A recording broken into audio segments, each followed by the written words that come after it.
This month in March, we celebrate Cerebral Palsy Awareness Month. And one of our very own Imagineers is going to speak on behalf of the perseverance she has shined and glowed through in her life. So Victoria Aparicio, would you please come up and share?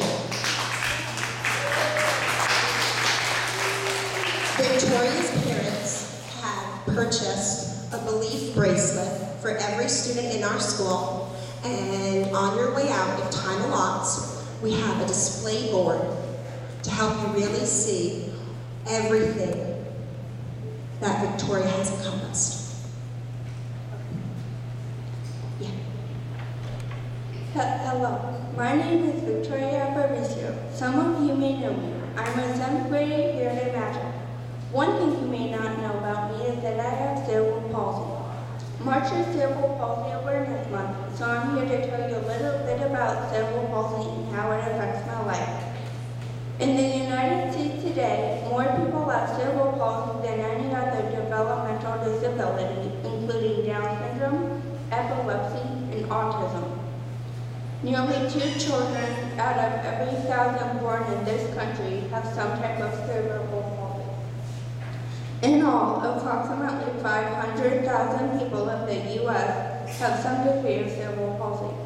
Cerebral palsy, or CP for short, is a condition that affects how your brain communicates with the muscles in your body and controls muscle tone. Sometimes the muscles just can't understand what the brain is telling them to do. They get mixed signals causing them to be either tight or relaxed at all times.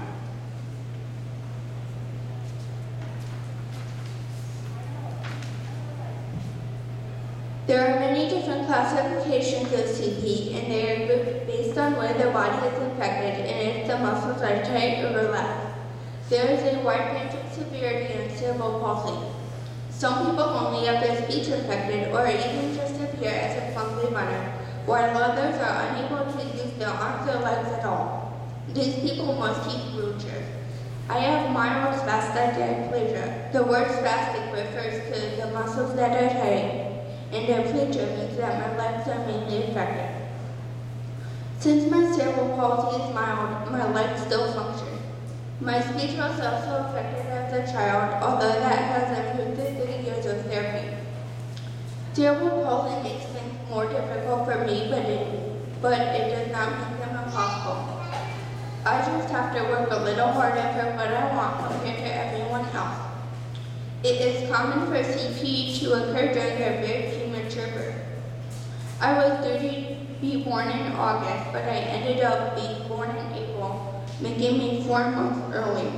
I weighed only 1 pound, 8 ounces, and I was 12 inches long, just like a ruler. I spent 4 long months in the hospital in Jacksonville trying to survive. When a baby is born this early, they are not fully developed, making their chances of survival slim. My lungs were not fully developed when I was born, so I was unable to breathe on my own. I needed a machine called a ventilator to help me.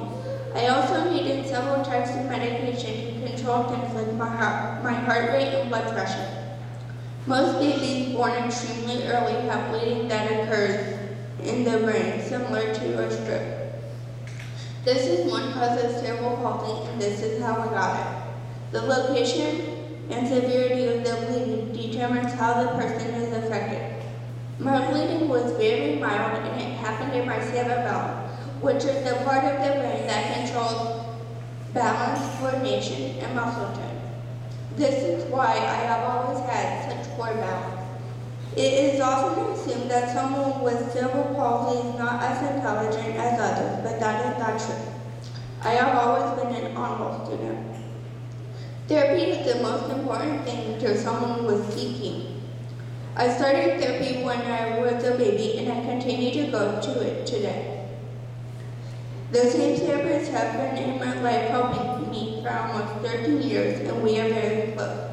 A person with cerebral palsy must learn to use their muscles differently and stretch to help keep them loose.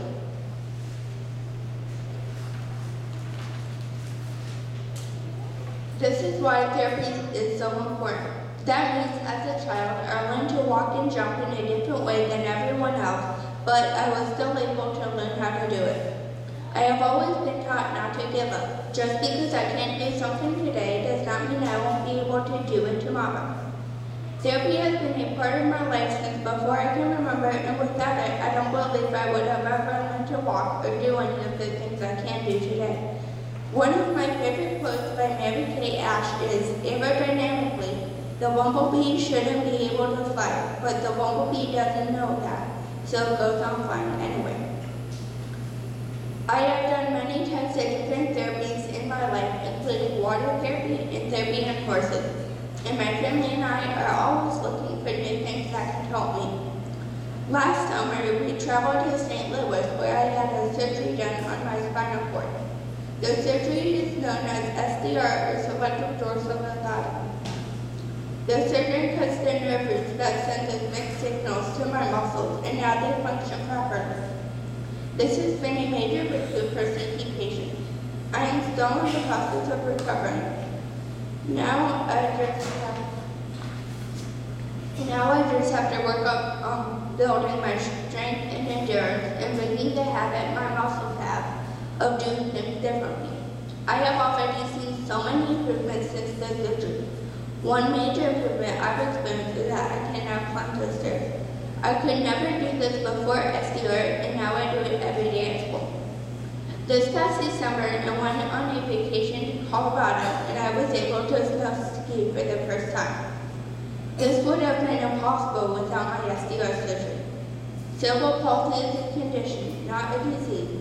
It is not contagious, and it does not get worse over time. My cerebral palsy will never go away, and I will have it for the rest of my life, but it has made me who I am today, and I'm proud of that. Mary Kay Ash once said, those who are blessed with the most talent don't necessarily outperform everyone else. It's the people with follow-through who excel.